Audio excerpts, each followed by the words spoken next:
Hi there, my name is Quincy and welcome back to the Disney Channel. Hi, my name is Quincy, welcome back to the Disney Channel. Hi, my name is Quincy and welcome back to the Disney Channel. What the f am I saying?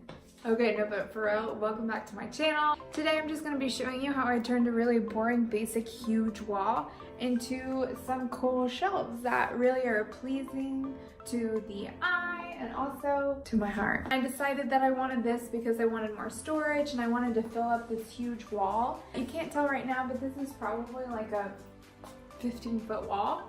And so I wanted to fill some more space and make it a little bit more inviting. So I'm going to show you the process of how we did that, and I'm going to show you today how I style it. So stay tuned.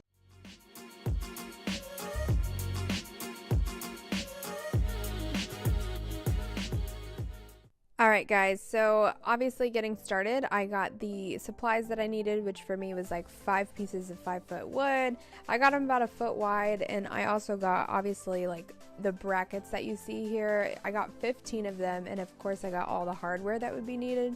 So I got hardware that would attach to the wood and also hardware that would attach to the wall. So that includes anchors, screws, wood screws, etc. So yeah, the first part of this video kind of started late because Tyler started without me, but together we just moved on to assembling the rest of the shelves, and I got a little bit of that footage. So here you can see that I'm just helping Tyler make sure that the shelves are level as we secure the final shelf. Together, I think this definitely made this project easier because you know my history with DIYs. 98% of the time they are failed, so I was happy to have a second pair of hands, especially on a project that is going to be the center of our kitchen. Moving on, I just went ahead and cleaned up my workspace before assembling the remaining shelves. I just used about 1/2-inch wood screws to go into the base of the shelf. That way it would just provide a little bit more stability to the shelves, and I want to be able to use these as functional for appliances or for plants or things like that, so I wanted to make sure that these are really sturdy and wouldn't cause me any problems in the future. So I began placing things on the shelves that I had already picked out or known that I wanted to go together. I did this by selecting colors that go in my kitchen or things that I use often. I have little jars that have candies in there, or dog bones, or cat treats.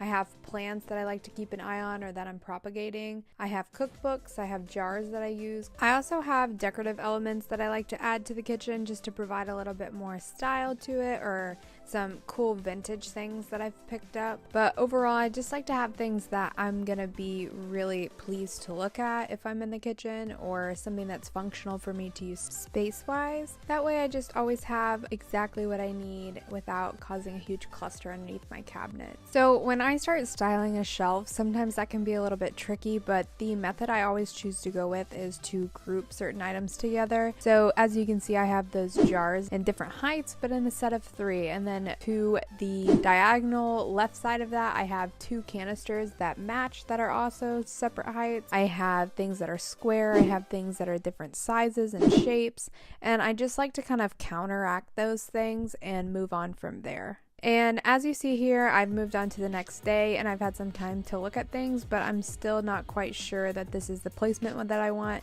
and surprise, it's not. So as I move on to just moving things around and just kind of taking a step back and seeing what I like the most. And that's kind of what you have to do with styling. It's not my way or the highway, or it's not really anybody's particular order or style. It's just kind of how you feel and what looks good to your eye. So I definitely recommend taking a few days and just kind of moving things around and seeing what feels right to you, or what really just feels aesthetically pleasing to the eye. So moving on, I just went ahead and looked at this over and over and over again until I finally found the right portion of it. But of course, as I finally got to what I liked, my camera died, so I missed out on a lot of footage. But as you can see here, it's kind of some of the same thing, just moving things around.